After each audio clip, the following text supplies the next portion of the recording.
So hello everyone, welcome back to again my channel. So today in this video we just talk about the types of classification. Okay, so let's start.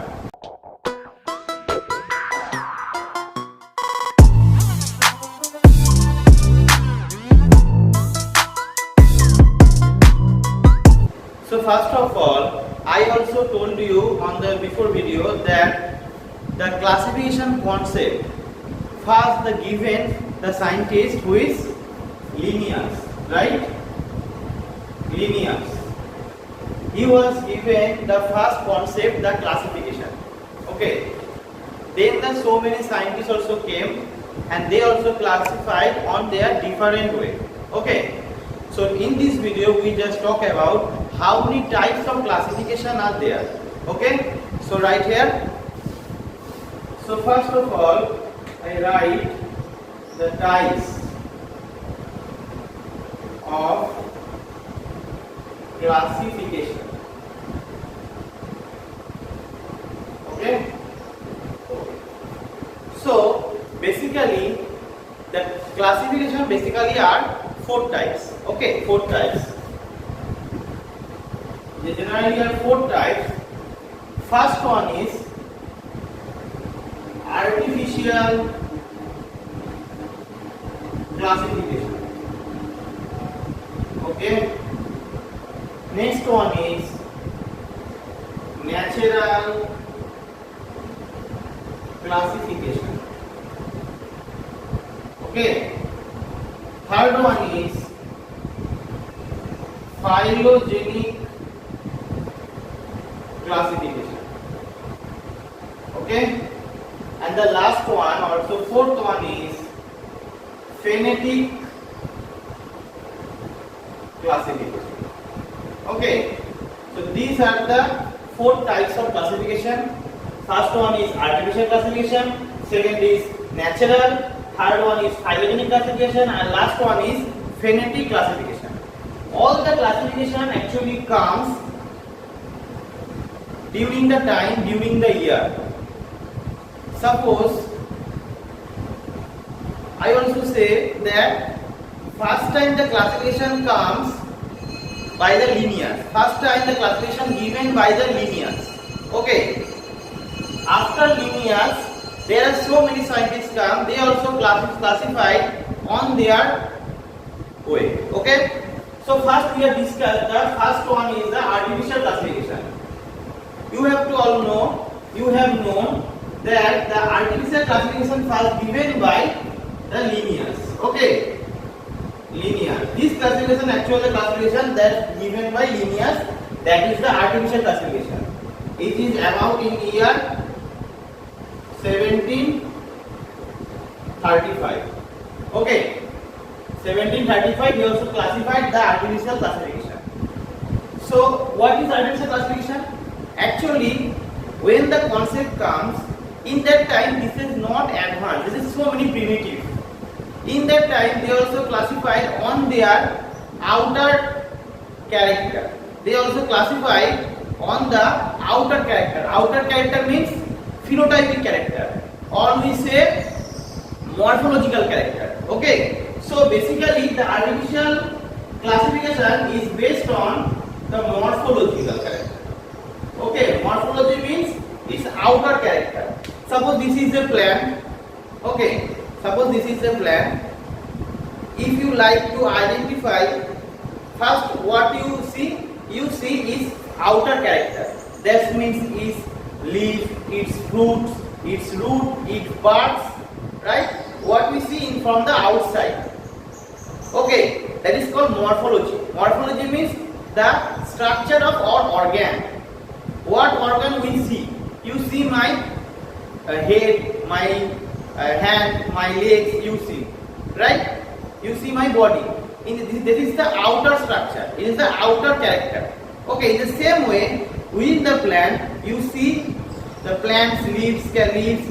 What is the shape of the leaves? What is the shape of the vein? You see the nodes, internodes. You see the cell structure of the bark, right? You see the inflorescence of a flower. all the morphological character. Okay, all are under the morphological character, and that is under the based on this morphological character they classified the plant. That is the artificial classification, and this was given by Linnaeus. Okay, clear? Okay. So next we goes to the I erase all those things. Next we goes to the natural classification. Okay, natural classification is the second one. After the artificial classification, a natural classification also comes. Okay, it was given by another scientist, two scientists. One is Bentham and another one is Hooker. Okay, in the year 1862. Okay, 1862 they also classified new classification which is called natural classification, and this classification actually till now we also use. Okay, this is the primitive and this is the advanced one. Bentham Hooker, what happened? The Bentham Hooker also modified the classification of a Linnaeus. Then they also new classification form, that is also another name, that is the natural classification. Okay. And in the natural classification actually based on not only the morphological character but also along with the physiological character and the anatomical character. Okay, I write it here. Along with the morphological, anatomical, okay, another one is physiological character. Anatomy means its internal structure. Okay, suppose this is a leaf. If you section the leaf, then what you see? The small part of the tissue, right? And then you see it under the microscope, and that is the internal structure. Suppose this is me, right? If you cut me into two pieces, you see my internal organ. This is the internal structure, and that is also called the anatomy. Okay. And the physiological means how each and every organ on the internal part works. That is the physiology. Physiology means how it's work, how each organ works. Depending on this nature, they also classify, and that's also that is also classified only in case of plant, not in animal. Okay, in case of plant, they also use firstly, and that is the natural classification. Clear? Okay. So I use all those things. Next we go to the next one, that is the phylogenetic classification. Okay, phylogenetic classification. This is the more advanced. Okay, in 20th century it is the more advanced classification. That is called phylogenetic classification. It is also given by another two scientists. That is Engler and Prandtl. Okay, in 1886. Okay, in two scientists also given another classification, that is the phylogenetic classification. Now I say why this concept also become. Actually, when the natural system classification also happened, in that time they also saw that different types of species which are more or less similar, and some of the species are, if it is similar, it is also dissimilar. Okay, so avoid this confusion, they also classified another the advanced one, that is the phylogenetic classification. Here the phylogeny means that it is a very interesting word. Phylogeny means, you also know, that is the phylogenic tree, or we say the generation. Okay, we all say commonly use the word generation. Generation means, suppose this is a father, this father have two child, and child also have child, that is the generation. How the one generation after one generation also come. Okay, suppose if I give an example, suppose this is a tree. Okay, this is a tree, from the one tree, two tree also formed, and from that tree, new tree also formed. This is the phylogeny. Okay, phylogeny means this is the one branch. Suppose you are from rye family. Okay, so you in your family all are rye. That means your grandfather also rye, your father also rye, your grandfather rye, your grandpa father also rye. That is the phylogenic tree. All the child in that your generation all comes also rye. That is the phylogenetic tree. Okay, so that means if you on the bottom of the generation you also identify, then you comes to the first generation, right, where it also starts from, or old one you see, right? So this is the another features. Okay, and this phylogenic classification actually based on two things. First one is what is evolution, right? Evolution relationship. Evolution means how they evolve, how its origin, how it's come. That is the first point, evolution. Second point is the genetic relationship, right? Genetic, here the generation come, that means the genetic relationship.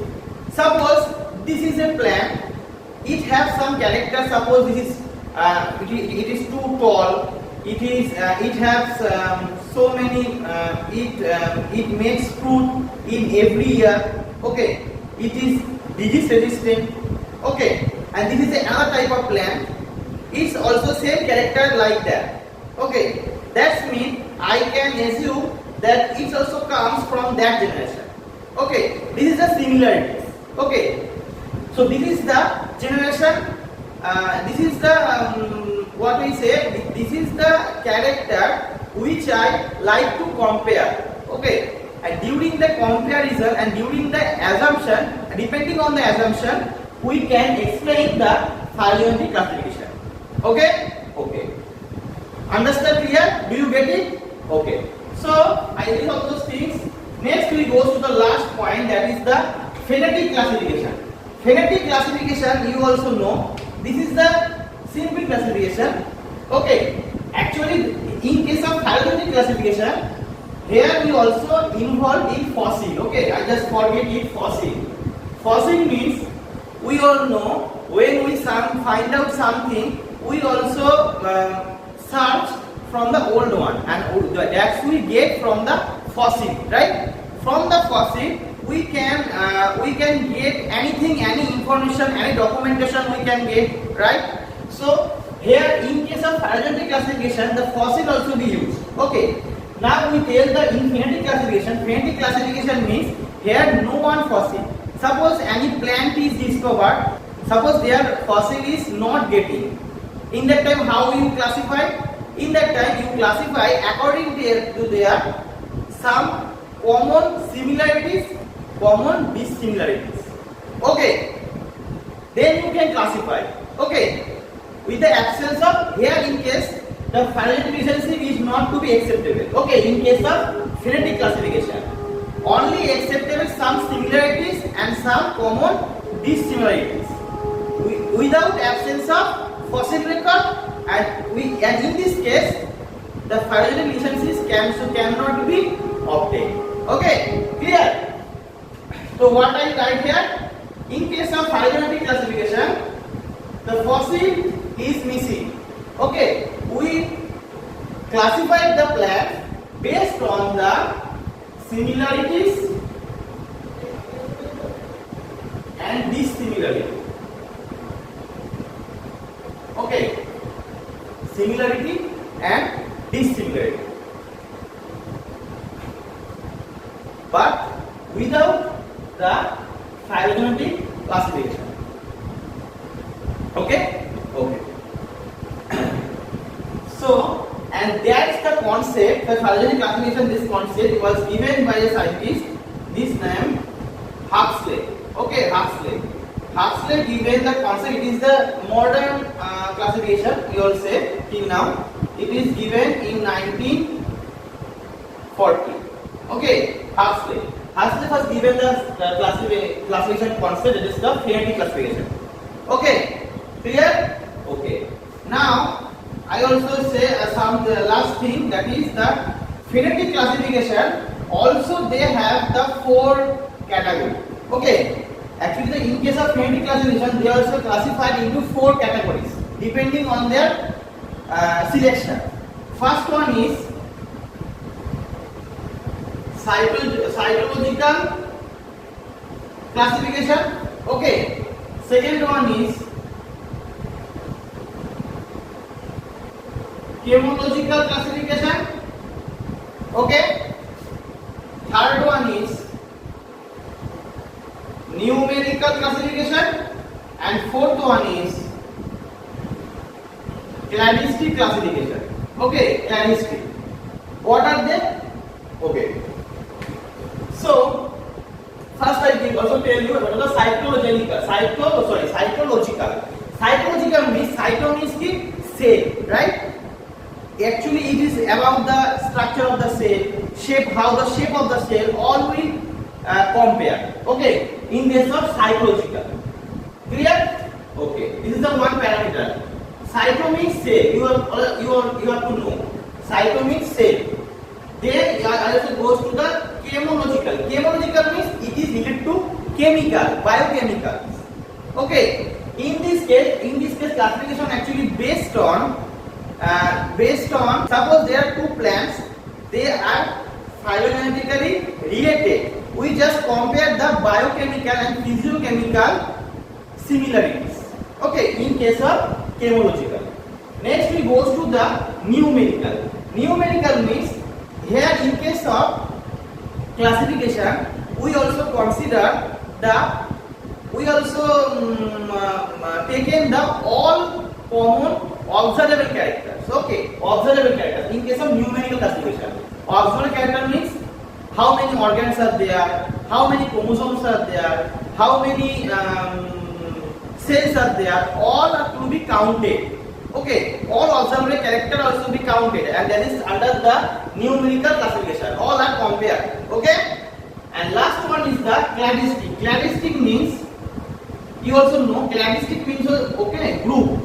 Group means depending on their features, depending on their similarities, you also divide into different groups. Okay, that is called cladistic. And not only that you follow the groups, but also you have to maintain, is it the common ancestry? Common ancestry means it's come from the same origin. Okay, you have to classify, and that is the cladistic. Okay, so this is the all scenario of the types of classification. So hope all you like it. So that's all for today. So we will see you on the next video.